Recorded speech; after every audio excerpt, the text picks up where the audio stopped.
Salut à tous, c'est Bismart, une série d'interviews avec des gens que vous connaissez, enfin, en tout cas, Rodolphe Bonas, on va parler des innovations du retail, Jean-Pierre Petit évidemment, on va parler de la Chine, et puis derrière, on soulèvera le capot du métaverse. C'est parti, c'est Bismart.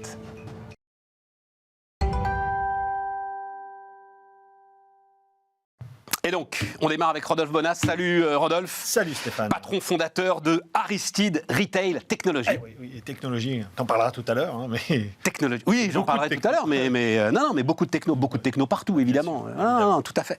La techno qui ne se voit pas. Le fameux sans couture, disent les gars des télécoms. Hein, voilà. Exactement. Elle est partout, mais tu ne la vois pas. La techno qui fait la fluidité. Donc, 40 innovations retail, hein, comme tous les ans, t'es au rendez-vous. Sixième édition. Sixième édition, tous les ans, t'es au rendez-vous. Je disais en sommaire, alors on va en parler, il y a 2-3 trucs qui sont évidemment très intéressants, spectaculaires et tout, mais est-ce que c'est la fin de l'effet waouh que le retail s'est senti obligé de nous mettre plein la figure pendant quelques années? Et en fait, c'est un peu lié à ce dont on parlait juste avant, c'est-à-dire la technologie. C'est-à-dire que ces grands retailers, ils ont eu deux dispositifs d'affolement. C'est un, comment intégrer la tech, et deux, comment arriver à contrer le e-commerce. Et sur ces dernières années, ils se sont rendus compte que dans le premier sujet, qui était d'intégrer la tech à tout prix, à n'importe quel prix, sans efficience client, finalement, ça n'avait pas beaucoup d'intérêt. Ouais. S'il n'y avait pas de résultats à la fois en termes de rentabilité, mais aussi en termes d'efficience client, il valait mieux pas le faire. Donc, prenons des innovations, mais qui comptent pour les clients et pour le commerce. Et puis, l'autre sujet, c'est qu'ils se sont rendus compte que le e-commerce qui prédisait la fin du magasin, finalement, non seulement ça prédit pas la fin du magasin, mais en plus, ça résiste plus que bien le magasin au e-commerce. Mais c'est ça. Et on voit qu'on arrive un peu à plafond de verre. Donc là, tout le monde s'est un petit peu apaisé. Et cette année 2022, elle est vraiment placée sous le signe, Stéphane, d'une mise en œuvre vraiment sociétale du commerce. Ouais. Comment est-ce qu'on va embarquer la société autour des nouveaux concepts commerciaux? C'est intéressant. Alors, reste quand même, c'est toi qui m'avais apporté le mot, avec, tiens, je rends hommage à la merveilleuse Catherine Barba, qui, il y a combien de temps, 7 ou 8 ans, m'avait dit, Stéphane, à un moment, il faut que les gens le sachent, le e-commerce est mort. Oh, cette phrase à ce moment-là, mais alors, on s'était pris une volée de bois vert. Il faut bien comprendre ce qu'elle voulait dire, voilà. Et c'est que le commerce physique allait finalement, d'une manière ou d'une autre, arriver à digérer l'animal. Mais ce sujet d'expérience, c'est-à-dire le magasin ne peut plus se contenter de vendre et doit... Ça reste vrai quand même aujourd'hui. C'est une réalité, hein, c'est vraiment ça. C'est-à-dire que ce que le e-commerce apporte, c'est qu'il existe un dispositif pour transactionner, faire du commerce en restant dans son fond de canapé. Voilà. Donc mécaniquement, si cette histoire existe, quand je me déplace, je dois créer une autre histoire. Je ne peux pas rester en disant finalement c'est comme si vous étiez chez vous. Eh bien c'est ce que font les commerçants aujourd'hui. C'est pour ça qu'ils mettent dans leur magasin de plus en plus de notions où on va goûter, sentir, discuter, échanger, créer des communautés physiques, passer des moments, vivre des expériences. C'est ça ce que fait le commerce aujourd'hui. Alors, et donc promouvoir des valeurs. Parce que ta 6e édition, là, c'est le retail et les valeurs. Oui, tout à fait. Voilà, c'est vraiment ça. Je regarde, alors évidemment, on va parler du CO2, la question du local. Oui, beaucoup. Là, on va en discuter. Ouais. Ce que tu appelles Born This Way, très intéressant. Ouais. Comment est-ce que le retail peut gérer peut gérer ce que nous sommes réellement, c'est ça? C'est-à-dire, exactement. Les individus. Exactement. L'idée de la prise en conscience, finalement, qu'aujourd'hui, faire du commerce, Stéphane, c'est de plus en plus, non plus faire acheter des produits pour les vendre, mais c'est piloter une communauté autour de l'acte d'achat. Et ça, c'est vraiment un élément qui est décisif, c'est-à-dire que le grand retailer aujourd'hui va être obligé de gérer des communautés. Et donc, qu'est-ce que c'est qu'une communauté? C'est d'abord des gens qui croient dans les mêmes valeurs, Stéphane, c'est-à-dire des gens qui partagent les mêmes valeurs. Donc, les marques de demain vont devoir développer, cultiver des terreaux de valeurs dans une très grande sincérité, c'est-à-dire non pas en disant « je suis exemplaire sur tout », mais pas du tout. J'ai décidé de choisir une ou deux valeurs qui peuvent être le local, peut-être le bio, qui peut être l'inclusion. On a vu beaucoup de concepts où justement on commençait à s'intéresser énormément à la diversité. Moi, j'aime beaucoup. C'est ça ton côté Born This Way, là. C'est l'inclusion. Tout à fait. C'est tout de toutes les formes de diversité. J'ai pas bien compris le mec qui te sert du café avec une patte d'ours là. Alors ça c'est génial. Ça s'appelle le Birpo. Ouais. Birpo, en fait, Birpo, c'est vraiment un commerce caché. C'est un secret place dans lequel tu vas avec ton QR code et sur un mur. Hein, à Shanghai, exactement. C'est à Shanghai et donc il y a un mur. il n'y a rien sur ce mur-là. Et là, tu as ton QR code. Et là, tu commandes un café, un chocolat chaud ou quoi que ce soit. Et subitement, le mur disparaît. Il y a un trou. Et là, il y a une patte d'ours qui sort du mur et qui te rend ton café. C'est une expérience toute simple. Avec les enfants, ils adorent ça. Parce que tu as le bruit. Mais en fait, ce qu'il faut savoir, c'est qu'un employé sur 2 derrière qui fait le café ou qui te donne le café au travers de cette petite patte est un employé qui a un handicap. Un handicap. Et donc, du coup... ne pourrait pas être face au client, ou en tout cas, il y aurait un biais dans la relation au client. Donc, il y a ce côté où on a ce déguisement et on a cette histoire qui se passe. Donc, c'est un truc de rien. C'est un truc très, très léger. C'est rien du tout. Mais les gens qui sont face à ce mur, ils le savent, que de l'autre côté du mur, il y a des gars qui sont handicapés d'une manière ou d'une autre. En situation de handicap, exactement. Et donc, du coup, c'est comme ça qu'on arrive à les introduire en créant un nouveau concept. Et donc, eux, ils préparent le café, le chocolat, etc. Et ils ont cette petite expérience. C'est très ludique pour les enfants. Et tu crois pas que ce serait plus efficace de montrer toute la machinerie qui permet à l'ensemble de ces handicapés d'apporter du café, faire du café, de servir du café? Alors, tu as tout à fait raison, ça existe. C'est exactement ce qu'on a fait avec Don Café, qui est au Japon. Don Café qui a été créé pendant les Jeux paralympiques de Tokyo. L'idée était de permettre à des personnes en situation de handicap de pouvoir participer à une expérience de service à table en café. Qu'est-ce qu'ils ont fait, nos amis japonais? Eh bien, ils ont créé 1 ou 2 robots qui sont pilotés par des personnes en situation de handicap, qui sont vraiment lourdement handicapées, c'est-à-dire qu'ils ne peuvent pas se déplacer. Et en fait, ce sont eux à distance, à leur domicile, qui pilotent leur robot et qui ont des interactions avec des clients. C'est chez eux. Exactement. Ils sont chez eux, Stéphane. C'est incroyable. Ils sont chez eux et même dans le monde entier. Parce qu'en fait, ce sont des personnes en situation de handicap, pas exclusivement au Japon, mais présents au Mexique, au Pérou, aux États-Unis ou en Europe. Et finalement, vous voyez que la technologie ici, on peut créer des situations d'inclusion et intégrer dans notre société ces personnes, parfois où c'est très complexe, pour le faire, pour qu'ils aient un travail. Voilà, c'est ça. Voilà, dans ce café, c'est assez incroyable. Non, je vérifie parce que... Pardon, hein, mais... C'est pas bien expliqué. Voilà. Mais parce que je dis, putain, je suis passé à travers ça. Oui, tu dis, quoi. Ils sont équipés d'une caméra, de plusieurs micro-haut-parleurs et tout, mais on comprend pas qu'ils peuvent être à l'autre bout du monde. Ils sont chez eux. Il me semble, je pense, et tiens, Bruno Maisonnier, quand il reviendra nous revoir, je lui montrerai ça, ça va l'enthousiasmer. Je crois que ce sont ces robots. À mon avis, c'est les robots SoftBank, ça, c'est les évolutions des robots SoftBank qui ont été conçus ici en France il y a une bonne dizaine d'années. Sur le robot, on est très en avance. Alors, la grande affaire, évidemment, c'est le CO2. Donc, ok, classique, hein, les magasins zéro énergie, machin, énergie positive, payer ses courses en CO2. Alors ça, c'est d'ailleurs, tu ouvres le truc là-dessus, hein, je crois, presque. Ouais, voilà. Donc, c'est peut-être aussi ce qui t'a toi aussi le plus. Donc, c'est à Stockholm, en Suède. En Suède, oui. Raconte-moi un peu, payer ses courses en CO2. Alors, ça, c'est Felix Klimate. Alors, Felix Klimate, ils ont fait une expérience qui est de considérer que, finalement, si on voulait vraiment sensibiliser l'ensemble des consommateurs et l'ensemble de cette communauté à ce qu'était l'empreinte CO2 dans nos achats, et bien finalement, non seulement on va afficher les prix des produits, non pas en valeur monétaire, mais en valeur d'impact carbone. Donc ça veut dire quoi? Ça veut dire que typiquement, la boulette de viande, elle coûte beaucoup plus cher, si tu veux, que les boulettes VG. On est d'accord. Ça, c'est le principe du système. Et derrière ça, ils ont même créé une monnaie donc adaptée à ça, qui sont des compensations de la consommation carbone, et tu payes avec cette monnaie dans le magasin, et tu ne peux pas dépasser 18,9 kilos finalement de consommation carbone par semaine. Ça s'arrête, c'est-à-dire que ton panier s'arrête. Pourquoi? Parce que c'est l'engagement qui a été pris dans les engagements européens, et particulièrement à Paris. Et tu peux pas compenser, tu peux pas dire non, ok, je vais faire 3 fois le tour de ça marche pas chez eux du tout. Je vais planter un arbre et je reviens m'acheter des boulettes de viande. Si ton panier a fait 18,9, tu peux plus mettre un produit. Tu es obligé d'en enlever ou d'en prendre un autre.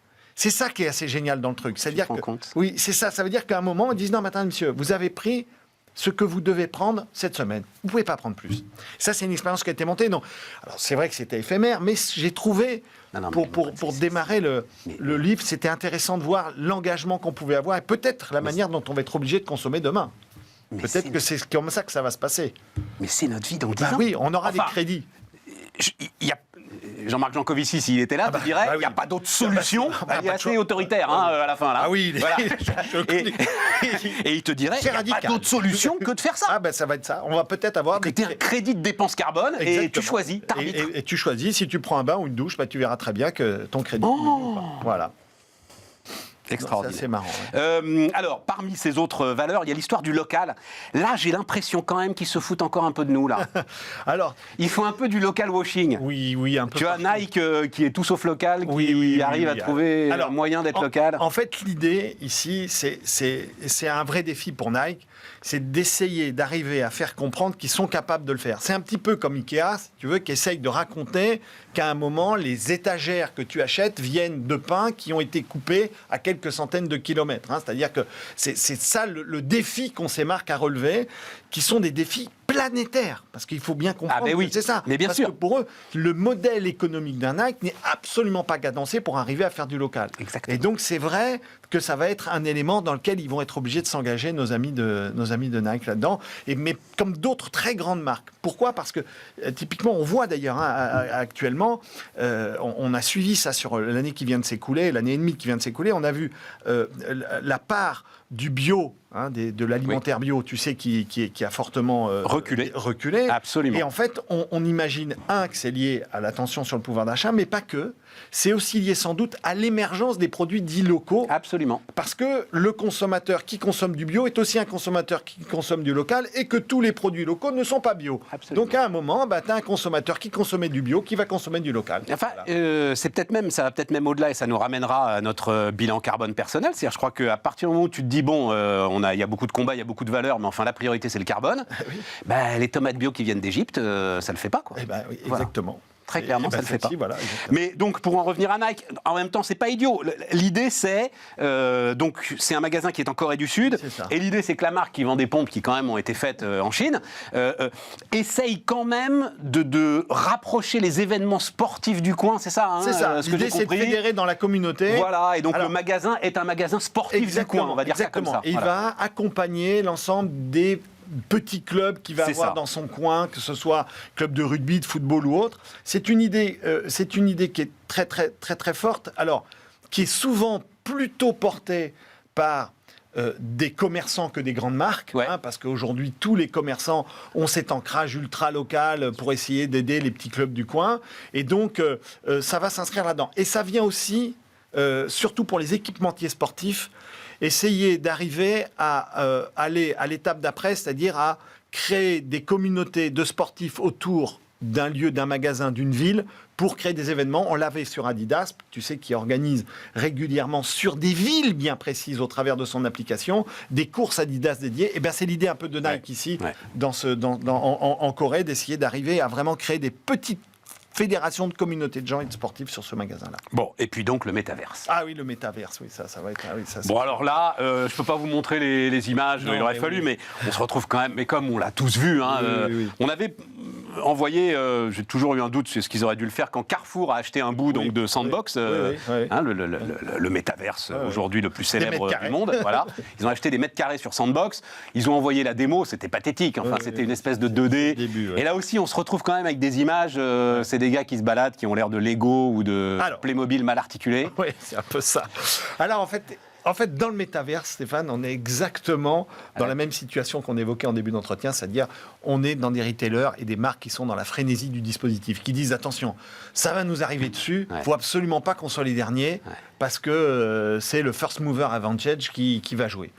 C'est pas forcément vrai, parce qu'il faut se souvenir aussi de ce qui s'est déroulé à l'éclatement de la fameuse bulle Internet qu'on a tous connue.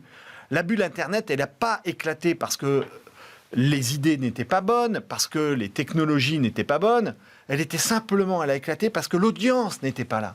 Parce qu'à l'époque, l'ADSL n'était pas dans nos foyers, parce que la 4G et la 5G n'étaient pas déployées, et donc du coup, il n'y avait pas d'audience. Mais il faut savoir que toutes les sociétés qui ont disparu à l'éclatement de cette fameuse bulle Internet ont inventé tout ce qui est arrivé après. Les Amazon et tous ces gens-là n'ont rien. Donc tu es en train de me dire le métaverse c'est trop tôt. Eh bien, à mon avis, on est dans un dispositif où on va avoir une problématique d'audience. C'est-à-dire que le métaverse est extrêmement prometteur. Je vous raconte une petite anecdote en 2 secondes, parce qu'il y a 10 ans, dans ma petite expérience, j'ai lancé les premiers éléments en disant mais c'est pas possible qu'on puisse pas avoir une expérience de visites virtuelles de magasins au travers de consoles ou de jeux, etc. On a essayé de faire ça, mais le problème, c'est l'audience. Il faut s'assurer qu'on ait beaucoup de gens derrière pour que ça marche. Et là, dans le métaverse, on a vu, quand on regarde l'expérience de Samsung, par exemple, qui n'a pas été un gros succès, pourtant, ils ont mis beaucoup de moyens pour arriver à lancer ce téléphone au travers du métaverse, c'est le problème, c'est l'audience. Ils n'ont pas eu d'audience. Écoute, ils n'avaient pas l'audience en fonction de ça. Voilà. Moi, je ne vais pas faire le boomer, tu vois, mais c'est mon ami Anthony Morel qui parlait. Il parlait du cinéma en 3D. Il y a quand même des innovations qui servent à rien. Et le cinéma en 3D, on est d'accord, c'est quand même une innovation qui sert à rien. Et moi, j'ai des gros doutes là-dessus. Mais je suis un peu d'accord. Ah Je suis un peu d'accord. Je vais t'expliquer pourquoi, parce que je raconte à nos amis. Non, parce que en plus, si on reparle de CO2, etc. Oui. et tout, c'est-à-dire ça bouffe de l'énergie quand même, énorme. cette histoire-là. C'est énorme. Si j'ai un conseil à donner, allez voir Avatar en traditionnel et pas forcément en 3D, parce que vous allez... Ah, tu parles du cinéma, là, moi je te parlais du métaverse. Mais le métaverse, on va avoir un peu la même logique, c'est-à-dire que la mise en œuvre de l'expérience doit se connecter avec une logique de communauté. C'est-à-dire on ne va pas pouvoir faire autrement. Et aujourd'hui, on a des difficultés à fédérer les gens, parce que à la fois les contenus sont encore un peu faibles, c'est des contenus plus expérientiels ou expérimentaux plutôt que vraiment commerçants, et derrière, il n'y a personne. Tu connais, toi, des gens qui passent 2 heures de leur vie par jour avec un casque sur la tête ? Alors moi, oui, parce que c'est mon métier. Oui, mais ils ne sont pas très nombreux, je suis d'accord avec toi. C'est quand même aujourd'hui une petite communauté. Ils sont pas très nombreux, et quand on explique, quand on décortique le pourquoi du comment, pourquoi est-ce que Facebook a décidé de se lancer là-dedans, etc. et tout... c'est des raisons qui sont des raisons très intéressantes, mais qui sont des raisons qui sont en fait presque plus propres à Facebook et aux problèmes que rencontrait Facebook qu'à une véritable demande ou à l'identification d'une demande. Tu vois, et c'est là où j'ai un vrai problème avec cette histoire. Alors, tu as 100% raison. Je reste convaincu que le métaverse a sans doute un très bel avenir devant lui.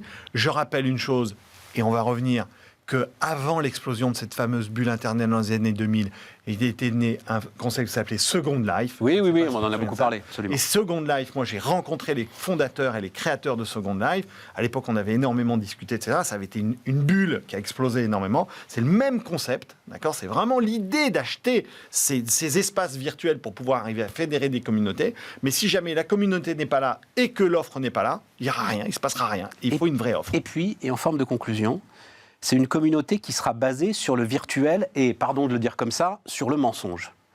Or, tout ce que nous montre en fait ton bouquin, c'est qu'à un moment, il faut arrêter de tricher. Oui, surtout dans le commerce. Voilà. Surtout aujourd'hui dans le commerce. Et donc, le commerce, c'est qu'une parole de vérité. Voilà, c'est ça. Et là, plus que jamais. C'est un engagement. Oui, tu as tout à fait raison. C'est vraiment le sujet. C'est vraiment le sujet principal. Merci, Rodolphe. C'est un plaisir. Mais vivement la 7e édition. On va se revoir avant, je crois. Allez, Rodolphe Bonas, qui était avec nous sur Bismart.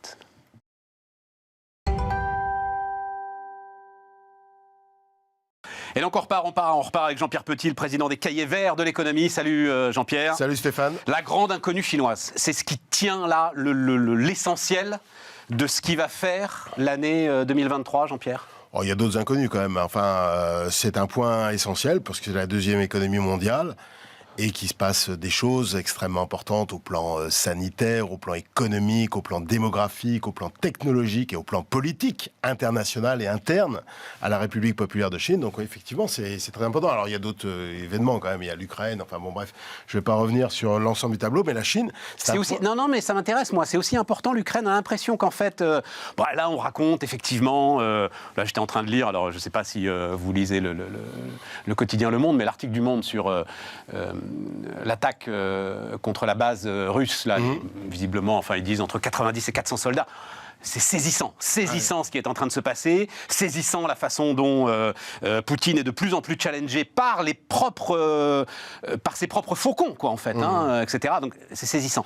Et néanmoins, j'ai l'impression qu'elle se banalise presque, cette guerre, par rapport à ce qui est en train de se passer en Chine et dont on a l'impression que ce pays immense va devenir insaisissable. Oui, absolument. Mais simplement, oui, l'importance relative de l'Ukraine par rapport à la Chine risque de diminuer. Simplement, juste pour répondre à l'Ukraine, je voudrais juste te dire...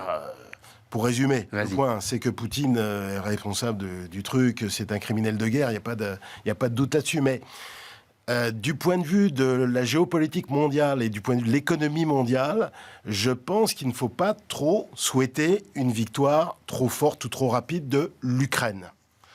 Pourquoi ? Parce que l'idée de déposer Poutine, que Poutine dégage, etc., c'est très dangereux. Il y a un risque de déliquescence totale de l'État russe.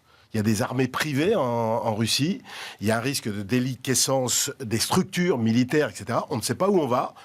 Faut pas oublier que c'est quand même une grande puissance nucléaire. On l'a déjà vécu. Mais oui, mais on l'a déjà vécu. La déliquescence totale de l'État russe, puissance nucléaire, c'est déjà les années 90. Ah oui, mais... La dissémination n'a pas eu lieu. Ah oui, déjà, on nous faisait peur avec cette histoire-là. Tu vois, dans les années 90. Faut maintenir un pouvoir fort, etc. et tout. Non. I don't take your point. Vas-y. Parce qu'à l'époque, la transformation de l'Union soviétique, elle était démocratique. Elle l'était déjà par Gorbatchev, avec la perestroïka, la glasnost. Et quand Helsinki a pris le pouvoir en 91 après le coup d'État, qu'est-ce qui se passe ? Il y a l'installation de la démocratie. Non. Il n'y a pas eu l'installation de la démocratie. Il y a eu un hold-up manifeste fait par les oligarques sur l'ensemble de l'infrastructure de la Russie. Mais oui, mais ton sujet, c'est la dissémination nucléaire. Ton inquiétude, c'est la déliquescence d'un État et la déliquescence des armes nucléaires de cet État. Non, mais il n'y a pas que ça. Ça aurait pu tout à fait se passer dans les années 90, c'est resté sous contrôle. Non, attends. C'est pas... Non, mais c'était accepté par l'Occident à l'époque parce que Helsinki était coté et donc était coté par l'Occident. Il y a eu un support du FMI, des grandes institutions internationales et surtout des États-Unis à l'égard de Boris Helsinki dans les années 90. Donc il n'y avait pas la crainte. Là, le problème, c'est que les démocrates russes ils n'existent pas, ils sont en exil ou en prison. Et d'ailleurs, je le crains aussi, ils sont minoritaires. Donc l'opposition à Poutine, actuellement, celle qui existe, et même si elle ne se manifeste pas publiquement, elle est nationaliste, jusqu'au boutiste, revancharde. Ah bah oui, mais c'est pas du tout la même chose. Cette discussion est passionnante, mais si tu considères qu'Helsinki est un démocrate, je pense que tu trouveras en Russie un démocrate comparable à Helsinki pour prendre la relève de Poutine. Mais tu vois, voilà. À part Kirienko, tu vois, quand tu fais la liste des prétendants officieux à une succession de Poutine, t'en as pas beaucoup de vrais démocrates. En tout cas, tu ne peux pas, de toute façon, t'as pas prise là-dessus. Ah non. La guerre a ses propres lois. Mais c'est pour ça que Mitterrand expliquait très bien, d'ailleurs, au moment des guerres yougoslaves. Voilà. Ne pas ajouter la guerre à la guerre et toutes ces histoires-là. Et maintenant, elle est partie. Non, mais c'est pour ça que je disais... plus personne ne la contrôle. Oui, mais attends, ça, c'est la guerre. OK, Ukraine, Russie, OK, mais la structure du pouvoir politique en Russie, c'est très important pour le futur. Et qui va gouverner, c'est très important pour le futur. Et je crois qu'on a besoin de temps, si tu veux, de gérer le temps. Et donc l'idée de déposer Poutine et de le remplacer par des démocrates, ça c'est un vœu pieux à mon avis. Ah non, mais de le remplacer par le patron du groupe Wagner qui aujourd'hui apparaît. Je pense qu'on maîtrisera pas le truc. C'est pour ça que le dénominateur. Je pense qu'on maîtrisera pas le truc et qu'il y a danger potentiel de ce point de vue. Donc après, on verra. Mais je pense qu'il faut pas souhaiter quelque chose de trop radical du point de vue de Zelensky, qui est très soutenu encore. On l'a vu au Mais oui, mais c'est terrible si tu dis ça. Oui, non, mais je sais que c'est terrible. Non, mais oui, mais c'est terrible à tout point de vue parce que ça veut dire que tu rentres dans un truc endémique. C'est-à-dire que tu rentres dans une. À ce moment-là, tu crées. Alors, avec en plus une intensité 10 fois supérieure, tu crées un nouveau foyer de guerre comme la Yougoslavie. Et donc on en reparle dans 5 ans ou dans 6 ans. Mais je pense que si on dépose Poutine sans avoir prévu une structure de remplacement, tu l'auras ta guerre civile. Hein. Tu l'auras. T'as la Tchétchénie, t'as le Daghestan, t'as les républiques d'Asie centrale qui sont à moitié en guerre. Ah bah c'est énorme. Kazakhstan, Kyrgyzstan, etc. Oui, mais t'as un risque d'implosion intérieure. Là, pour le coup, elles sont pas même approchées, effleurées par la démocratie. Donc, non, mais c'est le pays le plus... On parle du nucléaire, mais c'est le pays le plus vaste du monde. C'est le pays producteur majeur, non seulement de gaz, de pétrole, de charbon, tout ça, on le sait, mais également de métaux industriels, mais également agricoles, etc. C'est un vrai sujet économique. Il ne faut pas trop déstabiliser la Russie. Je suis complètement d'accord pour dire que c'est Poutine, donc les dirigeants russes, qui sont totalement responsables de la situation, mais n'empêche qu'aujourd'hui, compte tenu de la situation, il faut plutôt souhaiter une phase de transition graduelle et essayer de la gérer au mieux possible. C'est compliqué, la géopolitique, d'un point de vue historique. Tu iras raconter ça à l'état-major ukrainien et à Zelensky. Mais il faut lui dire ça. Il faut lui dire ça. Et même si son combat est légitime, c'est pas la... Voilà. Il faut arriver à quelque chose, il faut arriver à un compromis. Un compromis qui permette d'ouvrir des bases pour un éventuel retour à la démocratie en Russie. Je ne crois pas qu'ils ont été trop loin, là, à tout point de vue, pour le moindre compromis. Parce que tu as commencé par ça, ça a été ta première phrase, et pour moi, c'est le sujet, en fait. C'est criminel de guerre. Oui, à partir du moment où tu as les crimes de guerre, tu ne peux plus faire de compromis. Tant que tu es sur la guerre, c'est la guerre, il y en a eu d'autres. Mais là, ils ont été très, très loin dans l'horreur. Oui, alors, bon... ça va être compliqué. Et donc, alors, nos amis chinois? Alors, nos amis chinois, ouais, tu vois, on dit souvent que Xi Jinping est un type qui a des œillères, etc. Ils viennent décider d'abandonner le zéro Covid. Ils viennent décider de tuer à peu près 2 millions de personnes. Ah bah oui, alors il faudrait savoir ce qu'on lui reproche exactement. Tu me sidères. Non, mais ce qu'on lui reprochait auparavant, c'est... Pourquoi est-ce qu'il ne pouvait pas abandonner le zéro Covid? Parce qu'il savait qu'il avait un vaccin pourri et qu'il ne voulait pas tuer 2 millions de personnes. Et tout à coup, il s'est dit, bon, allez, c'est bon, on n'y arrive pas. Il y a un arbitrage, on l'a tous connu, ça, pas depuis deux... Non, oui, mais c'est terrible à dire. Mais Oui, non, mais c'est terrible à dire. Mais alors, plus ou moins, effectivement, le pilotage a été compliqué pour nous aussi, pays occidentaux. Entre les deux, il pourrait quand même répondre à l'Union européenne qui lui propose des vaccins. Alors ça, je suis d'accord. Ça, c'est quelque chose qu'on peut... Mais je pense que ça, c'est dans la tradition historique chinoise, si tu veux. Il y aurait une espèce d'humiliation. Un truc grande muraille, quoi. Oui, même le dirigeant chinois, depuis la mort de Mao, le plus populaire chez nous et le plus efficace, il faut bien connaître, Deng Xiaoping, n'aurait probablement pas accepté ça non plus. Enfin, tu vois, c'est dans la tradition chinoise. Non, mais là, je suis tout à fait d'accord. Mais de toute façon, le taux de séroprévalence étant très, très faible, de toute façon, même avec des vaccins, il y aurait eu quand même des morts si tu... Voilà. Alors, là, il va y en avoir probablement un peu plus. Le taux de reproduction est de 4 actuellement, donc ça a explosé en décembre. Là, c'est sûr. Sur la base du taux de reproduction à 4 et des décisions qui ont été prises, on peut prévoir un début de stabilisation de la pandémie vers la fin du premier trimestre, et donc une reprise macro au plan de la mobilité, etc., à partir du deuxième trimestre. Mais il a répondu quand même aux critiques qui étaient faites à son égard. Bon, les chiffres, de toute façon, de décès, de morts en Chine étaient faux de toute façon avant. Mais il n'empêche que jusqu'à Omicron, la République populaire, sur le plan de l'arbitrage sanitaire macro, économie, risque de décès, avait quand même plutôt été bon. Et là, effectivement, ça s'est dégradé avec Omicron, parce que ce variant-là est beaucoup plus contagieux, parce que... Mais...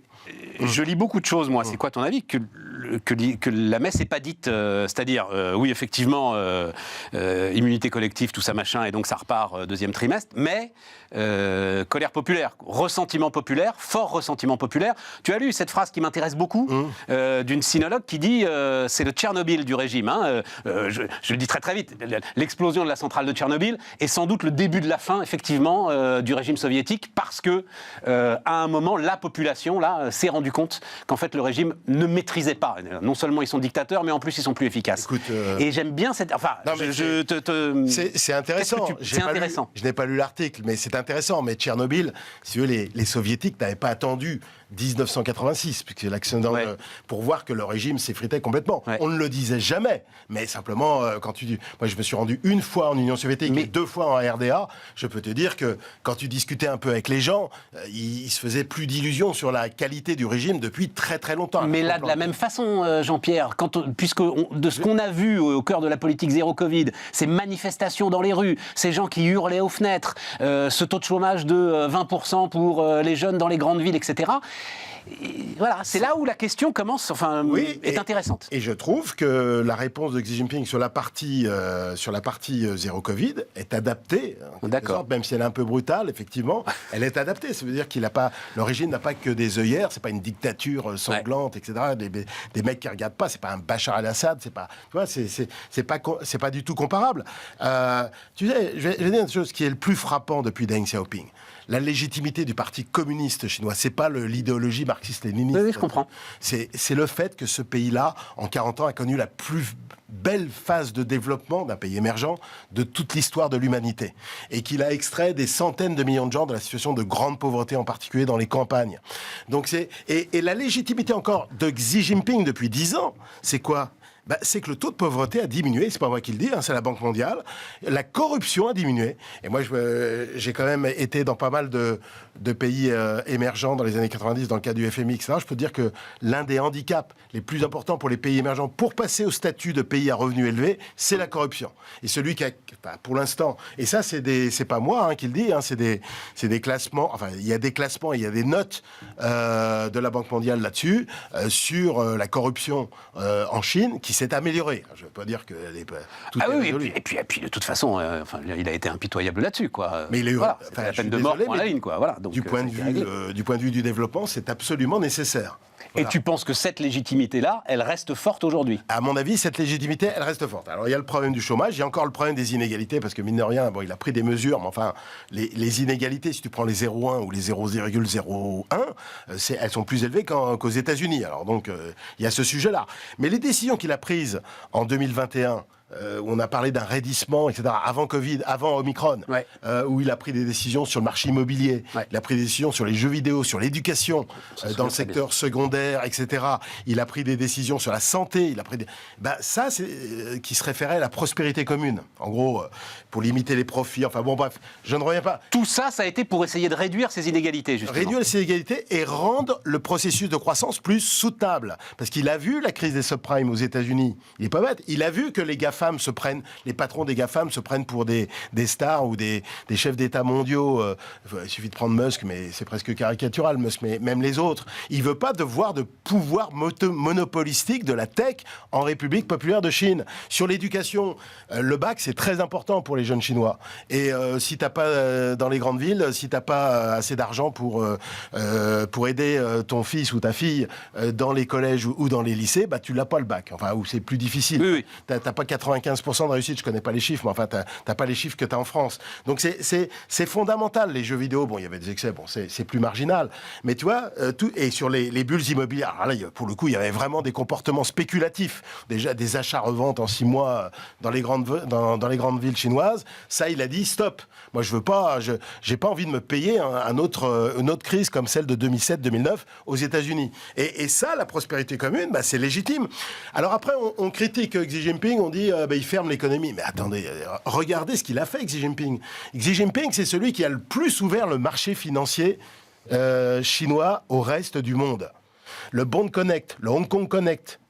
Ça te dit non, curieux, mais tu dépasses mes compétences. Moi, je suis beaucoup le marché action et le marché obligataire chinois. Et la plus grosse pénétration des non-résidents, c'est venu par Xi Jinping. L'internationalisation du renminbi, t'as jamais aujourd'hui, par rapport à avant, les opérations en renminbi n'ont jamais été aussi, alors c'est pas complet, mais jamais autant été libéralisées par rapport à avant. Voilà. Ce que tu veux dire, c'est que petit à petit, il intègre le système financier chinois dans le système financier mondial. Exactement. Il le fait aussi via Hong Kong aussi, puisque Hong Kong était de toute façon. Non, mais c'est très bien, parce que ça résume toute l'ambivalence du gars. C'est-à-dire, il le fait via Hong Kong, une fois qu'il a repris le contrôle de Hong Kong, qu'il a maté l'ensemble des efforts démocratiques. Alors, sur les efforts démocratiques, sur le système éducatif de Hong Kong, ça, il a fait des trucs. Voilà. Mais si tu demandes à un gars à Hong Kong qui travaille à Hong Kong, il va te dire, est-ce que tu es embêté, enfin un Français ou un Américain, est-ce que tu es embêté dans tes opérations à Hong Kong? Il te dira non. On leur demandera. Il y en a qui viennent nous voir régulièrement, donc on leur demandera. Moi, je l'ai déjà fait. Là, c'est vrai que tout était faussé par la quarantaine imposée à chaque voyage. Et quand tu regardes l'internationalisation de la Chine, les investissements directs en Chine, en sortant de Chine, sont restés extrêmement dynamiques. La Chine, c'est le pays qui a participé, qui a signé à la fin de 2020 l'accord, ce qu'on appelle le RCEP, c'est-à-dire l'accord de libre-échange qui est probablement l'un des plus grands accords de libre-échange de l'histoire, qui concerne la zone Asie-Pacifique, 30% du PIB mondial. C'est Xi Jinping qui a signé.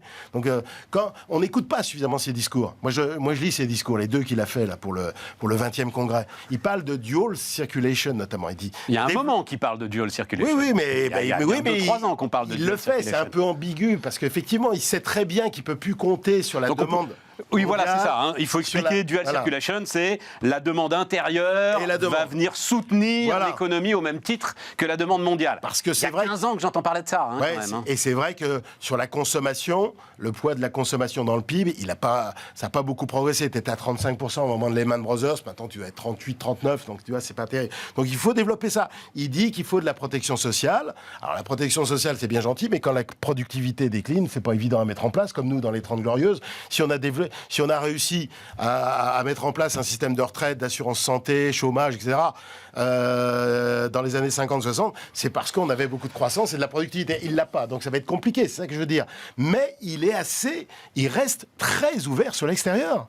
Donc, il va avoir des super challenges qui n'ont rien à voir avec sa politique. La démographie, la population en âge de travailler qui va commencer à se casser la figure.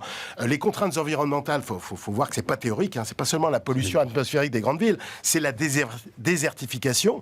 C'est le fait que 80% des nappes phréatiques sont polluées en Chine et que à peu près la moitié de l'eau ne peut plus servir à l'agriculture et à l'industrie. Ça, c'est un sacré sujet qui est pas trop connu en Europe. C'est le fait que la productivité décline. C'est le fait que la demande mondiale, parce qu'en fait, fondamentalement, la demande mondiale, depuis 40 ans, elle ne se portait pas trop mal. Là, puis elle se ferme un peu, parce qu'il y a du protectionnisme, notamment sur la tech, etc.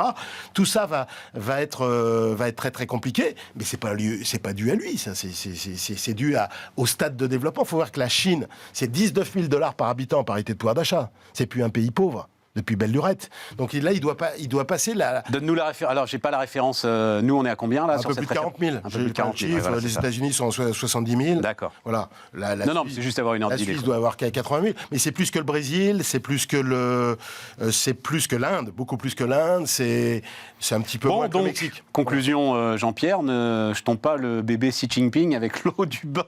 Non. L'eau du bain Covid. Non, c'est absolument. ça, l'idée. Il te semble toujours en contrôle de la situation. Et la Chine reste investissable. Et la Chine reste investissable. Oui, ça, c'est fondamental. Ah, oui. Parce que je vois les analyses un peu rapides, ici ou là, où tu mélanges la Chine, le Brésil, l'Inde, la coalition contre l'Occident. Enfin, franchement, tu vas comparer la Chine et la Russie, mais la Chine est la grande gagnante de la mondialisation depuis 40 ans. Elle a gagné, et les Chinois le savent. La Russie, elle s'est complètement plantée, elle a régressé, indépendamment de la guerre d'Ukraine. Toute la question qu'on se pose, c'est est-ce qu'elle va continuer à l'être ? Ah oui, en fait, c'est ça. Voilà. Elle va l'être de façon moins dominante, parce que que le grand vainqueur de la séquence, ce sont les États-Unis d'Amérique. Pour l'instant, sur les 3 dernières années, oui. Voilà. Mais la Chine voulait doubler le PIB par habitant d'ici 2035, entre 2020 et 2035. Ça suppose 4,5% de croissance l'an. Pour l'instant, on n'y est pas. Hein. Donc ça va être un peu plus compliqué. Mais ne mélangeons pas la Chine dans un magma de pays émergents anti-occidentaux. Ça ne veut rien dire. Parfaite conclusion. Ah oui. Merci Jean-Pierre. À bientôt. À bientôt. Jean-Pierre Petit qui nous accompagnait sur Bismart.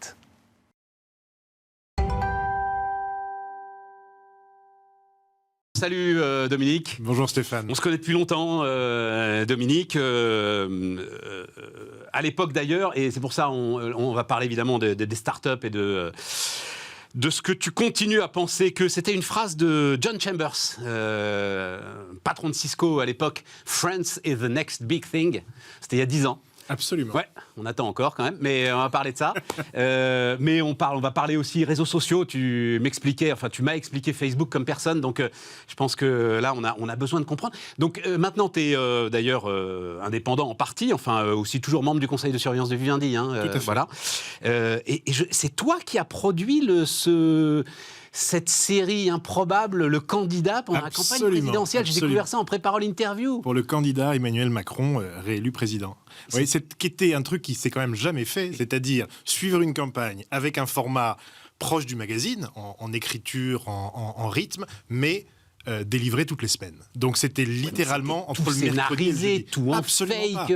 Absolument pas. Arrête quand tu vas se balader sur le pont Alexandre III. Ça s'est fait comme ça à 22h30 dans son bureau. On est parti, on a quitté la voiture, on a marché comme ça. En une prise. Les rushs l'attestent. Il y a une prise. Rien. Non, justement. On appliquait une démarche. Super lumière quand même. Journalistique. Un seul réalisateur, caméraman, Stéphane Gillot. Super boulot. Ah ouais, voilà. Et nous derrière, donc équipe très réduite. Et puis, in fine, une validation avec le candidat lui-même. C'était passionnant, c'était suivre la campagne en étant au cœur, mais avec un petit pas de côté quand même, et un format qui... Comment tu mesures le succès d'un truc comme ça ? Tu ne peux pas le mesurer. Ça a aidé ou ça n'a pas aidé ? Je pense qu'en tout cas, ça a fait du bien à un cœur de supporters qui avaient besoin de le voir autrement. Et je pense qu'en tout cas, on verra sur la durée. généralement, Obama, The Last Year, Depardon, Giscard, ce sont des magazines qui étaient diffusés après l'élection. Là, le pari, c'était de le diffuser pendant la campagne, avec le risque de créer soi-même, je dirais, ses propres polémiques ou controverses. Ça n'a pas été le cas. Je pense qu'on l'a vu un peu différemment. C'est vraiment intéressant de revoir dans la longueur. Hein. Il y a quasiment 90 minutes à voir.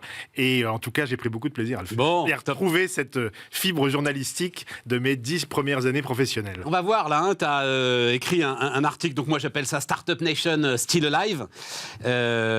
Alors d'abord, la Z-économie est en marche, tu dis. Oui, je pense que on s'est à peine habitué à la génération Y, que déjà la Z... Donc la Z, tu la démarres où? Parce que je suis paumé, moi, hein, dans cette histoire. Grosso modo, la Z, c'est ceux qui ont entre, on va dire, 14 et 22 ans.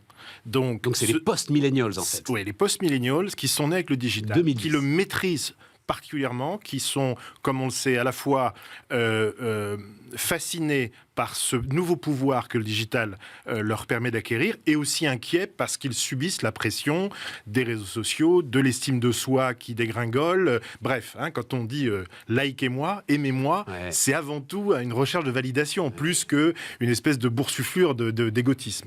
Donc c'est vrai que c'est une génération très paradoxale, qui est aussi très transactionnelle, qui a un rapport un peu différent, on le sait, au monde du travail, à la planète, très engagée, et en tout cas très créatrice. C'est la grande différence entre TikTok et les autres réseaux sociaux. Sur YouTube, 1 personne sur 1000 produit du contenu. Sur TikTok, c'est 83% qui produisent du contenu. Un peu comme Snapchat qui avait montré un petit peu la voie. Ils produisent du vide. On appelle ça comme on veut, BookTok, et ce qui fait repartir les ventes de livres. Donc il faut toujours... BookTok, je connais pas, vas-y, dis-moi. C'est BookTok. des pitchs de bouquins sur TikTok. Faites hashtag TikTok éducation. Vous serez sûrement surpris de voir la richesse et la profondeur de ce réseau, qui a été fait pour T'as quoi, simplifier... TikTok éducation? T'as des profs de maths qui arrivent là quand même à essayer d'intéresser des mômes experts aux comptables, équations. J'y crois des pas, juristes. moi, ces trucs-là. On nous a raconté là. Mais non, mais on nous racontait la même chose sur Facebook. La grande Dominique. différence, c'est que Facebook a été conçu comme un réseau social qui était là pour permettre aux gens de se connecter. Les copains de fac de Zuckerberg et puis ensuite les autres. Et ce réseau social qui n'avait pas été nativement conçu pour produire du contenu, eh bien, est devenu progressivement réseau média. Et avec ce gap de 2008 où tout ça est porté sur l'iPhone et sur Android, et là, ça explose. Avec quand même ce problème qu'il a fallu aller chercher l'attention, la garder, et comme on le sait, c'est ce qui a aussi entraîné la polarisation, les algorithmes, la le tabloïd, etc. radicalisation et tout ça. Absolument. Et avec quand même une machine Facebook qui n'était pas vraiment préparée à ça.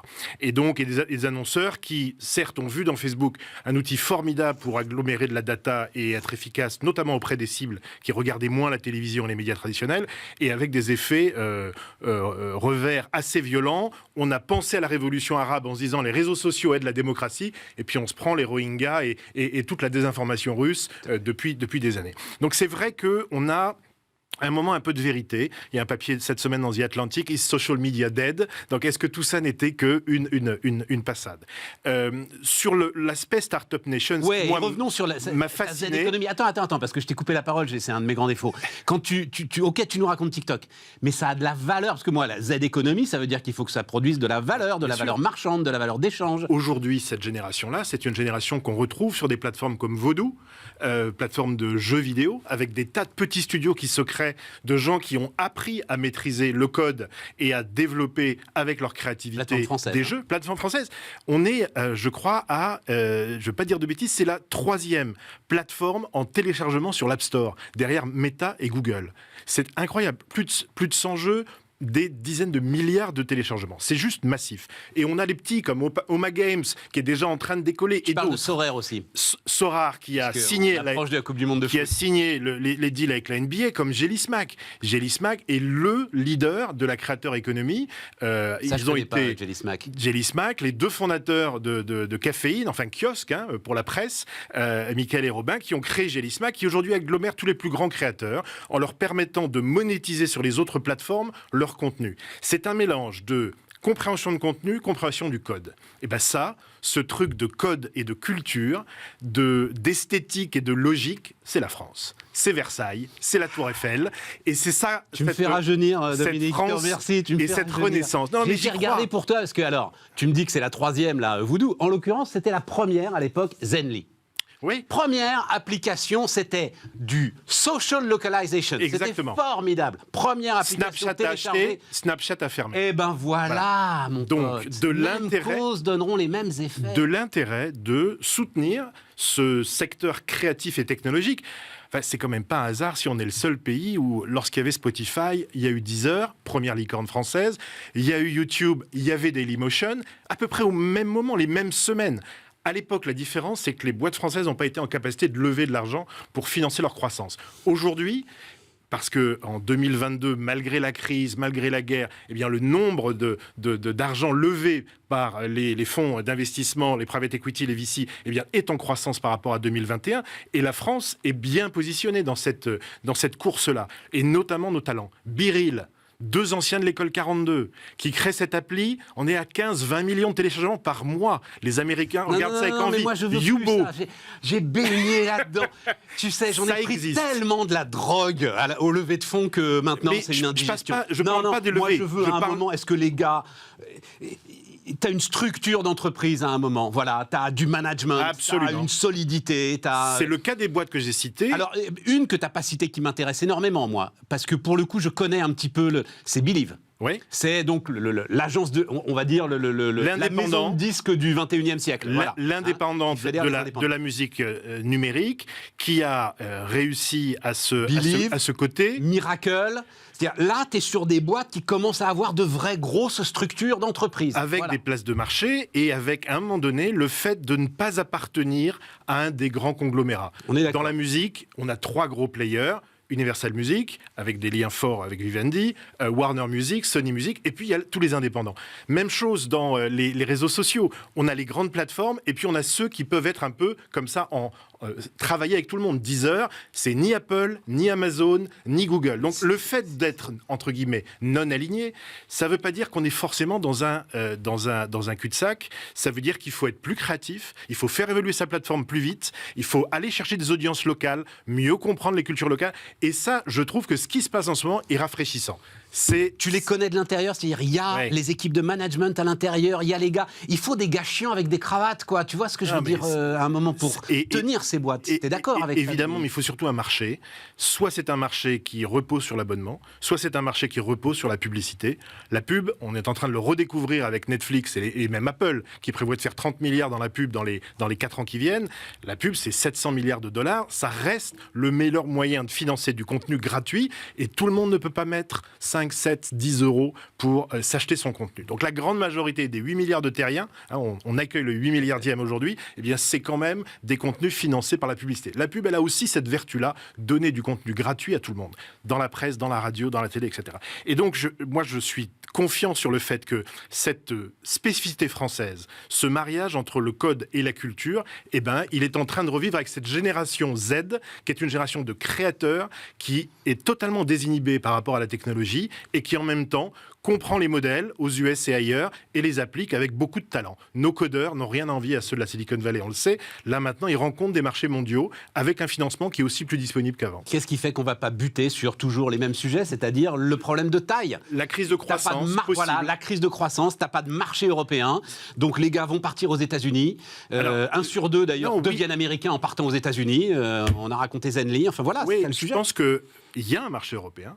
Il y a 380 millions de consommateurs qui aujourd'hui sont sur les mêmes plateformes. C'est ça la grosse différence. Oui, donc la barrière de la langue, elle s'efface dans beaucoup des territoires et des sociétés qu'on évoque. Après, ce qui est vrai, c'est que le financement, il est quand même très anglo-saxon, y compris pour nos licornes, et que donc il y aura un sujet sans doute de comment on passe à l'étape d'après. J'ai quand même l'impression qu'au niveau européen, tout le monde est bien conscient que sur les 20 premières plateformes sociales mondiales, il y a des plateformes américaines, des plateformes chinoises, coréennes, il n'y a pas de plateforme européenne, et que c'est quand même un petit sujet, y compris de démocratie.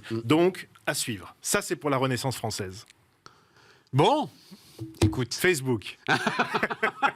Alors, non, juste un mot d'abord, Twitter, parce que tu disais très justement, donc Elon Musk, en gros, son message, il est un peu le contraire du tien, c'est la pub, je vais pas y arriver. Et donc, c'est $8. Alors, on ne sait plus où il en est. Je dois dire, j'ai un peu décroché. Ouais. Est-ce que c'est encore $8? Est-ce que c'est plus digueux? Enfin, bon, bref. Je pense que le mec est génial. Je veux devenir payant. Il est génial et c'est son principal ennemi. C'est-à-dire qu'effectivement, aller sur la Lune quand personne ne l'attend et faire SpaceX, premier fournisseur de la NASA, c'est dingue. Révolutionner une industrie comme l'automobile et faire Tesla, c'est dingue. Changer le paiement, faire PayPal, c'est fou. Donc effectivement, il a de la ressource et il a un vrai génie.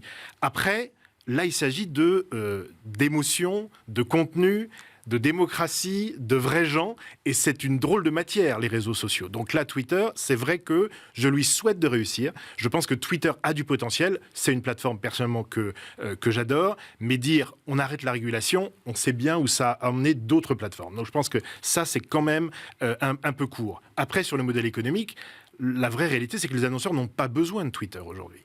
Donc s'ils y vont, c'est parce que la plateforme les rassure, c'est l'aspect numéro un. Est-ce que c'est, comme on dit, brand safe? Est-ce que c'est un milieu qui est confortable, sécurisant, où ma marque va être protégée? Bon, bah là, on l'a vu sur Lily, on l'a vu sur PepsiCo, 2-3 tweets avec des fausses identités, et ça a fait tomber en milliards la valeur. C'est plus compliqué que ça. Non, mais avec beaucoup d'humour, ce qui donne du crédit à ce que tu disais au début sur cette génération Z très créatrice et tout. Absolument. Parce que je dois dire que le truc sur Eli Lilly m'a beaucoup fait rire. Vous avez peut-être suivi ça, hein. Il y a un problème sur l'insuline aux États-Unis. L'insuline est hors de prix aux États-Unis. 100 € contre 10 € en France. Fabriqué par Eli Lilly, et les gars ont fait un faux compte Eli Lilly, certifié donc par Twitter, payant $8, disant l'insuline est gratuite. Résultat, et là il a perdu une dizaine de milliards de capitalisation boursière. Voilà. Donc c'est vrai que les grandes plateformes sont à un moment aussi un peu intéressant de leur histoire, puisque grosso modo, on a une bulle qui a explosé, c'est la bulle post-Covid. On pensait que les arbres monteraient au ciel.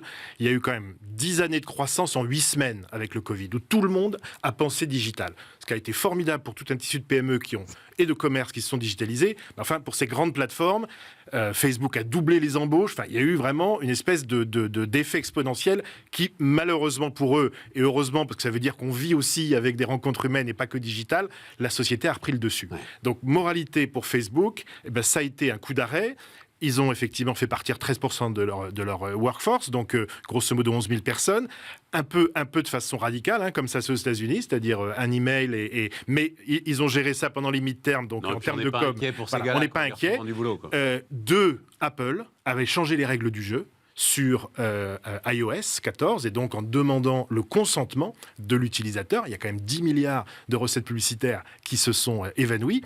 Et puis 3, je pense que pour Facebook, la vraie difficulté, c'est est-ce que je comprends cette génération Z?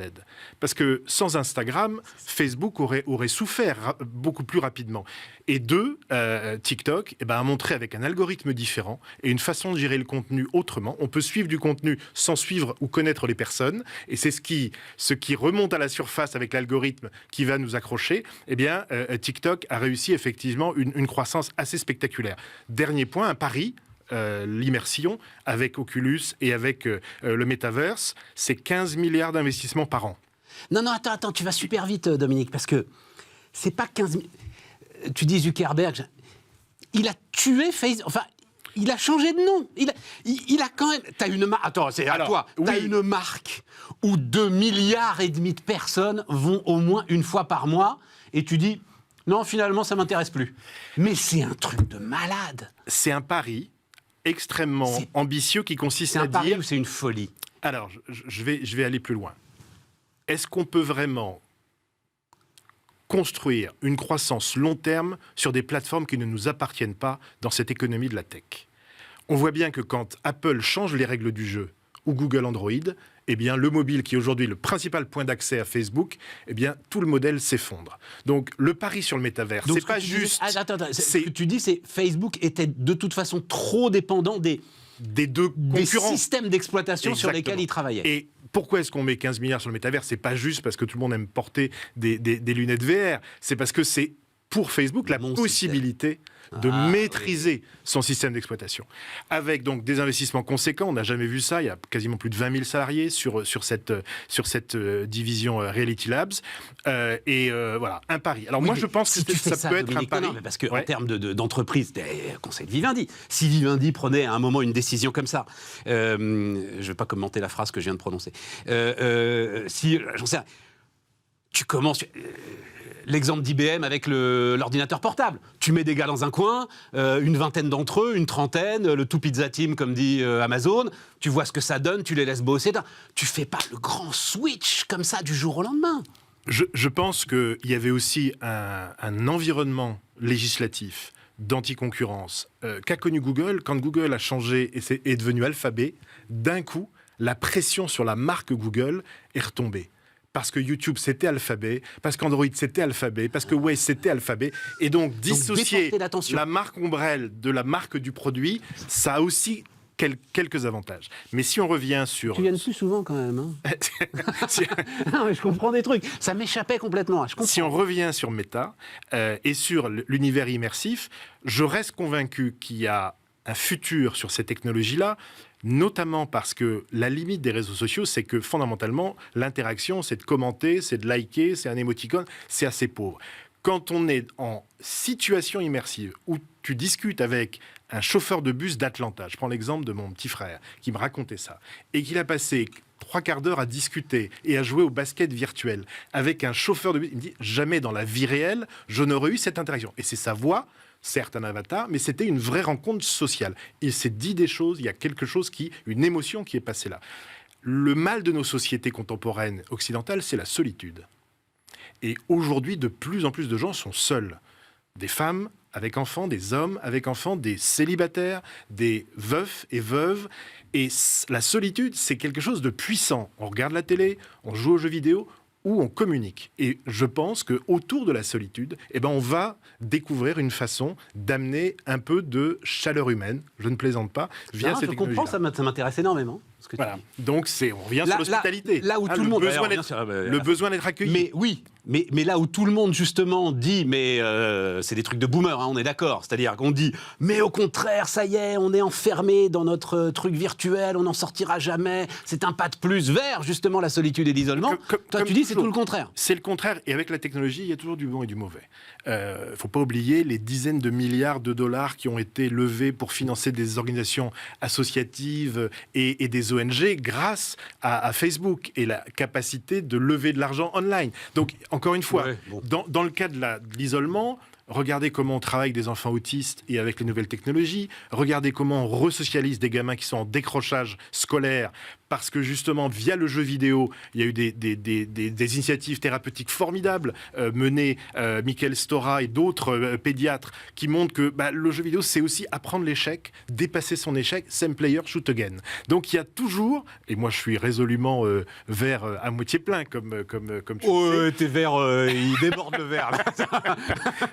T'arrives presque à me convaincre. Je reste convaincu que... Mais encore une fois, c'est aussi pour ça qu'il est important d'entendre la voix de l'Europe, la voie de démocratie occidentale par rapport à ces enjeux de souveraineté, de privacy. Le sujet technique, c'est-à-dire il y a un sujet technique, on a tous vraiment rigolé quand on a vu les premières expériences de métaverse. On avait montré le petit film que Carrefour avait envoyé, c'était ridicule, c'était Atari, enfin c'était... Et ça tu balayes ça d'un revers de main, ça dans 2 ans on n'en parle plus quoi. Oui, je pense que la pénibilité aujourd'hui c'est les lunettes. Ouais. Les ingénieurs sont pas tous parfois clairvoyants. On s'est rendu compte par exemple que les femmes réagissaient moins bien aux images et avaient un sentiment de nausée plus prononcé, tout simplement parce que l'écartement des yeux n'avait été conçu qu'à partir de la morphologie masculine. Et donc, à quelques millimètres, c'était pas aussi focus que pour un visage féminin. Donc voilà, ça se cale. Faut se souvenir de Cryo, faut se souvenir du Deuxième Monde, de Canal+, avant même Second Life. Non, mais bien donc sûr. Il y a encore une fois, moi j'aime le génie français et je reste à peu près convaincu qu'on a quelque chose à dire dans cette discussion parce que dès lors qu'on amène du contenu et de la technologie, je trouve que l'Europe retrouve, avec son histoire et son savoir-faire, un avis, une ambition et plein de talent. Oh là là, je suis au bord de... La France a tout pour réussir, hein. C'était quand même le slogan que la France on a martelé ensemble pendant 20 ans. Dès qu'on voyage, c'est Sylvain Tesson. Hein. La France est un paradis peuplé de gens qui se pensent en enfer. C'est compliqué, mais c'est vrai que quand on voyage, on se dit quand même qu'on a du bol. Bon. Alors, et en ce moment, je passe pas mal de temps et au Moyen-Orient et en Afrique. Et cet acronyme des boîtes EMEA, Europe, Middle East, Africa, je trouve qu'avec ces 2 blocs, tu en parlais tout à l'heure, l'Amérique et l'Asie, il y a un truc à raconter qui correspond culturellement à nos histoires. Il y a beaucoup de connaissances d'un côté, beaucoup de fonds souverains et de ressources financières de l'autre, et puis un potentiel incroyable. 40% de la jeunesse mondiale dans 30 ans sera en Afrique. Donc, comme dit Borloo, c'est notre futur ou notre tragédie. Donc, je pense que ça sera notre futur. EMEA is the next big thing, alors. Merci Dominique Delport qui était avec nous sur Bismart.